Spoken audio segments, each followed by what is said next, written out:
ये बॉलीवुड वालों का क्रिएटिव डिप्लेशन हो चुका है क्या? बात करते हैं धुरंधर की। धुरंधर फ़िल्म आने वाली है और हम सब ने क्या प्लान किया था कि ये फ़िल्म सब देखने जाएँगे, बहुत अच्छी फ़िल्म लग रही थी। मार्केटिंग क्या की गई थी कि ये फ़िल्म मेजर मोहित शर्मा पे बेस्ड है। हम सब जानते हैं लेजेंड ऑफ मोहित शर्मा। अगर मेजर मोहित शर्मा पर अगर कोई ढंग की फ़िल्म बनाई जाए ना, तो कोई राइटर भी ऐसी फ़िल्म कोई सोच के भी मतलब काल्पनिक भी ऐसे नहीं लिख सकता जितनी मेजर मोहित शर्मा की स्टोरी थी। किस तरह से वो आर्मी में थे, उन्होंने एक वॉर जीती, उसके बाद वो एज़ अ स्पाई गए और वो आतंकवादियों के साथ रहे एंड बहुत कुछ हमें पता भी नहीं है कि क्या-क्या उसके साथ लगता है, क्या करना पड़ता है। तो इन सब चीज़ों को लेकर के एक मार्केटिंग की गई कि वो फ़िल्म इस पर बेस्ड है। अभी तक तो हमें यही लग रहा था। मैं आपको एक बात बताऊँ, द रियलिटी इज़ कि कल ही मेजर मोहित शर्मा की फैमिली ने एक ऑब्जेक्शन रेज़ किया कि शायद उनसे बिना पूछे, बिना कंसेंट लिए इस तरह की फ़िल्म बनाई जा रही थी। Central board of film certification यानी शॉर्ट में सेंसर बोर्ड ने पता है क्या कहा? सेंसर बोर्ड ने ये कहा है कि ये फ़िल्म किसी भी तरह से मेजर मोहित शर्मा पे बेस्ड नहीं है। इसमें कहीं पर कोई भी उल्लेख नहीं है उस चीज़ का। तो क्या मार्केटिंग की थी तुमने? हम तो वही सोच रहे थे कि मेजर मोहित शर्मा पे एक फ़िल्म आई है, वो लुक, वो बड़े बाल, वो आकर्षक पर्सनैलिटी, मतलब इस लेवल पे गिर चुकी है हिंदी फिल्म इंडस्ट्री कि इन्हें कॉन्फिडेंस ही नहीं है अपने आर्ट के ऊपर। अब ज़रा मैं ट्रेलर के कुछ सीन्स में आपको दिखाता हूँ। रहमान डकैत की दी हुई मौत बड़ी कसाईनुमा होती है। और आप हैं मेजर इकबाल ISIC। इनकी मर्जी के बगैर पाकिस्तानी सियासत का एक पत्ता भी नहीं हिल सकता।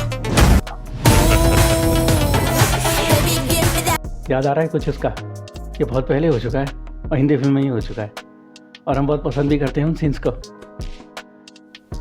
मेरा नाम है बुल्ला, रखता हूं खुल्ला। मेरा नाम है चुटिया, अच्छों की खड़ी करता हूं मैं खटिया। मेरा नाम है पोते, जो अपने बाप के भी नहीं होते। मेरा नाम है इबू हटेला, माँ मेरी चुड़ैल की बेटी, बाप मेरा शैतान का चेला। भुल्ला। देखिए ये कुछ ऐसे फिल्म थी ना जिसमें हीरो की वजह से इन फिल्म्स को कोई नहीं जानता है, इन फिल्म के विलन की वजह से जानता है। आप धुरंधर का भी ट्रेलर देखेंगे ना तो ये बिल्कुल ऐसा ही है। एक के बाद एक बड़े बड़े विलन आते हैं, ये सारे सुपरस्टार्स हैं, सारे के सारे विलन आ रहे हैं, एक के बाद एक डायलॉग बाजी हो रही है, कैमरा वर्क और ये सब हो रहा है। तो जब आपने ऑलरेडी एक सेट कॉन्सेप्ट या जो भी कह लें कि अनसेट कंसेप्ट को लिया है तो स्टिक विद इट ना। आपके पास रणवीर सिंह है, संजय दत्त है, अक्षय खन्ना है, इतने बड़े बड़े एक्टर्स हैं और फिर अच्छी राइटिंग है, बड़ा बैनर है, इतने बड़ा स्टूडियो जो भी होती है फिल्म मेकिंग में वो सब कुछ है। फिर भी आपको एक मार्केटिंग गिमिक की ज़रूरत पड़ रही है, एक छोटी पब्लिसिटी। सेम चीज़ हमने आदि पुरुष के साथ भी देखा था, सिर्फ नाम बदल दिया, राम की जगह राघव कर दिया, सीता की जगह जानकी कर दिया, क्योंकि दोनों नाम एक्सेप्टेबल हैं। और एक फटीचर फिल्म को रामायण बोल के बेच रहे थे ये। जब तक ऑब्जेक्शन हुआ तब तक उन्होंने शायद नाम भी नहीं चेंज किए होंगे, पहले उन्होंने राम ही रखा होगा।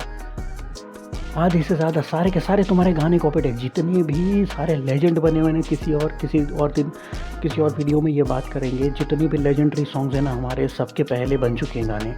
और रोहित शेट्टी फिर ये कंप्लेन करेंगे हमारे साथ कि हमने ये बनाई, तुमने हमारा साथ छोड़ दिया। अरे बचपन से अमित जी को देखा होगा आपने, अक्षय कुमार को देखा होगा, अजय देवगन को देखा होगा, देखी होगी आपने अमर अकबर एंथोनी, डॉन, शोले, खिलाड़ी, देखी होगी आपने हम आपके हैं कौन, देखी होगी आपने मैंने प्यार किया, देखी होगी आपने सारी वो फिल्में, दिलवाले दुल्हनिया, कुछ होता है, कभी खुशी गम, देखी होगी आपने सिंघम, देखी होगी आपने सूर्यवंशी, देखी होगी आपने गोलमाल, देखी होगी आपने मुन्ना भाई, लगे रहो मुन्ना भाई, हेरा फेरी। एक साल खराब किया और पलटी मार रहे हो आप। भाई कैसे साथ ना छोड़ें। अब तुम बात करो, जब पुष्पा फिल्म आई थी और जब वो उसका वो एक शोल्डर अप वाला वो जो लुक आया था, कितना क्रिंज था। लेकिन जैसे फिल्म शुरू होती है वो सारा क्रिंज एक तरफ चला जाता है और फिल्म की जो रियलिटी है वो एक सच में लगते हैं कि he is not Allu Arjun, he is somebody who lives in the jungle, who lives in that society. तो इस तरह से कन्विक्शन के साथ फिल्में बनी थी और वो हम सब ने देखी। हमने KGF देखी, हम सब जानते थे कि ऐसा समाज आज इंडिया में एग्जिस्ट नहीं करता, कहीं करता भी है तो छोटे मोटे लेवल पे करता होगा, लेकिन KGF में तो कुछ ज़्यादा ही दिखाया गया था। लेकिन फिर भी हम देखने गए थे, क्यों? क्योंकि वो हमको एक नैरेटिव दे रहे थे कि नहीं ये ऐसा हो सकता है, this is an imaginary story. यहाँ पे कैसा है, बाहुबली हम सब ने देखी है, हम सब, क्या उन्होंने कुछ ऐसा बोला कि बाहुबली ये किसी और पे बेस्ड है, किसी राजा पर बेस्ड है, KGF किसी कोयले खदान पर बेस्ड है? कभी हमने ये स्टोरी सुनी थी कि पुष्पा जो है, जो पुष्पा 1 पुष्पा 2 ये वीरप्पन की कहानी है? कभी ऐसा हमने कुछ सुना था? कुछ भी नहीं सुना था। तो फिर इसमें क्यों सुनाए रहे थे तुम? भाई तुमने एक अच्छी फिल्म बनाई है, स्टिक विद इट, तुम क्यों ये फालतू की कहानियाँ बेच रहे हो? जब RRR बनी थी तो क्या किसी ने कहा था कि स्वाधीनता संग्राम में ये ऐसी स्टोरी आई थी कि ये ऐसा कि 2 ऐसे दुश्मन थे, वो दोस्त बन गए, फिर शेर और ये सब आया? कभी कुछ सुना था हमने? नहीं सुना था। क्यों? This is imaginary story, imagination है। तुम आओ, देखो, पैसे खर्च करो, पॉपकॉर्न खाओ, मज़े लो, घर जाओ। वही होना भी चाहिए। एक बायोपिक चल जाती है तो बस शुरू हो गई, सारे के सारे साइना नेहवाल, मिथाली राज और पता नहीं क्या, हर किसी की बायोपिक बनने लग गए। बायोपिक से थक गए थे हम लोग। आपने एक अच्छी फिल्म बनाई है तो लगे रहो उसके साथ। हाँ, शोले हमने बनाई, मुगले आजम हमने बनाई, और मदर इंडिया हमने बनाई। कितने भी बड़े बड़े अच्छे अच्छे गाने पे चले जाओ, उसके नीचे कमेंट सेक्शन में चले जाना, हर कमेंट सेक्शन में एक पाकिस्तानी रहता ही है जिसको कहता है कि ये हमारा ये वाला गाना था। भाई कैसे सपोर्ट करें तुम्हें? अच्छी फिल्म बनाओ ना, तो जाएंगे ना। Stay tuned for more such videos. हम इस तरह के, ये जस्ट एक रैंडम सा वीडियो था, इस तरह के हम छोटे बड़े फन और एंटरटेनमेंट और न्यूज़ अपडेट वाली वीडियोस आते रहते हैं। तब तक के लिए thank you, bye bye. Considering subscribing this channel. आपका कुछ नहीं जानता, हमारी हेल्प होती है। Thank you.